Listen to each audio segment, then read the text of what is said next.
రాజకీయ ప్రచార సభ ఘోర విషాదంగా మారింది. 41 మంది చనిపోయారు, మరో 80 మంది ఆసుపత్రి పాలయ్యారు. అయితే ఘటనకు బాధ్యత ఎవరిది అనేది మాత్రం ప్రశ్నార్థకంగానే మిగిలింది. నిర్లక్ష్యం, నిబంధనలు పాటించకపోవటం వల్లే ఘటన జరిగిందని పోలీసులు చెబుతున్నారు.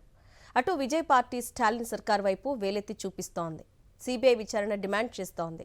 కాగా తొక్కిసలాట ఘటనపై ఎఫ్ఐఆర్ నమోదు చేసిన పోలీసులు నిందితుల జాబితాలో విజయ్ పేరు మాత్రం చేర్చలేదు. కరూర్ ఘటనపై నమోదు చేసిన ఎఫ్ఐఆర్లో కీలక విషయాలు పొందుపరిచారు తమిళనాడు పోలీసులు. టీవీకే అధినేత హీరో విజయ్ ఉద్దేశపూర్వకంగా తన రాజకీయ శక్తిని ప్రదర్శించారని, అందుకే తొక్కిసలాట జరిగిందని పేర్కొన్నారు. ఉదయం 9 గంటలకు ర్యాలీ ప్రారంభించాల్సి ఉండగా విజయ్ రాత్రి 7 గంటలకు వచ్చారని, 11 గంటల సమయానికే సభాస్థలి జనంతో కిక్కిరిసిపోయిందని ఎఫ్ఐఆర్లో రాశారు. ప్రజల్లో అనవసరమైన అంచనాలు పెంచడానికే విజయ్ కావాలని ఆలస్యంగా వచ్చారని ఆరోపించారు. జనాలను నియంత్రించడానికి, తొక్కిసలాట లాంటి విపత్తులను నివారించడానికి పోలీసులు ఏర్పాటు చేసిన బారికేడ్లను టీవీకే కార్యకర్తలు తొలగించారని ఎఫ్ఐఆర్లో పేర్కొన్నారు. టీవీకే అధినేత విజయ్ ప్రచార ర్యాలీలో జరిగిన తొక్కిసలాట ఘటనకు విద్యుత్ సరఫరా నిలిచిపోవటమే కారణమని ఆరోపణలు వస్తున్న నేపథ్యంలో తమిళనాడు విద్యుత్ బోర్డు స్పందించింది. విజయ్ ర్యాలీ సందర్భంగా తాత్కాలికంగా విద్యుత్ సరఫరా ఆపేయాలని టీవీకేనే తమకు వినతి పత్రం ఇచ్చిందని తెలిపింది. ఆ అభ్యర్థనను తాము తిరస్కరించినట్టు పేర్కొంది. తొక్కిసలాట జరిగిన వేదిక వద్ద కరెంటు కోత లేదని ఇప్పటికే తమిళనాడు ప్రభుత్వం వివరణ ఇచ్చింది.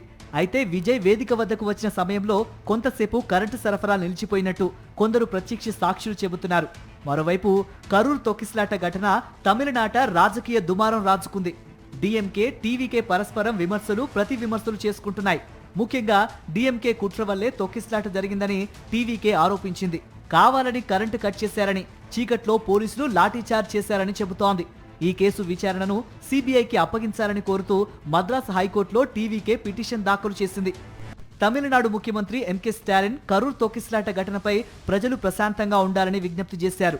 సోషల్ మీడియాలో వచ్చే వదంతులను నమ్మవద్దని, వాటిని వ్యాప్తి చేయవద్దని, ప్రతి ఒక్కరూ బాధ్యతాయుతంగా ప్రవర్తించాలని కోరారు. ఏకసభ్య కమిషన్ ఇచ్చిన నివేదిక ఆధారంగా బాధ్యులపై కఠిన చర్యలు చేపడతామని తెలిపారు. అటు నిర్మలా సీతారామన్, ఎల్ మురుగన్లతో కూడిన కేంద్ర మంత్రుల బృందం కూడా కరూర్లో పర్యటించింది. 2026 అసెంబ్లీ ఎన్నికల ప్రచారంలో భాగంగా రాష్ట్ర వ్యాప్త పర్యటనలు చేస్తున్నారు టీవీకే చీఫ్ విజయ్. ఈ క్రమంలో శనివారం కరూర్లో నిర్వహించిన ర్యాలీలో భారీ తొక్కిసలాట జరిగింది. ఈ ఘటనలో మృతుల సంఖ్య 41కి చేరగా మరో 80 మంది వివిధ ఆసుపత్రుల్లో చికిత్స పొందుతున్నారు. తొక్కిసలాట ఘటన నేపథ్యంలో కరూర్లో అరెస్ట్ విజయ్ పోస్టర్లు కలకలం రేపుతున్నాయి.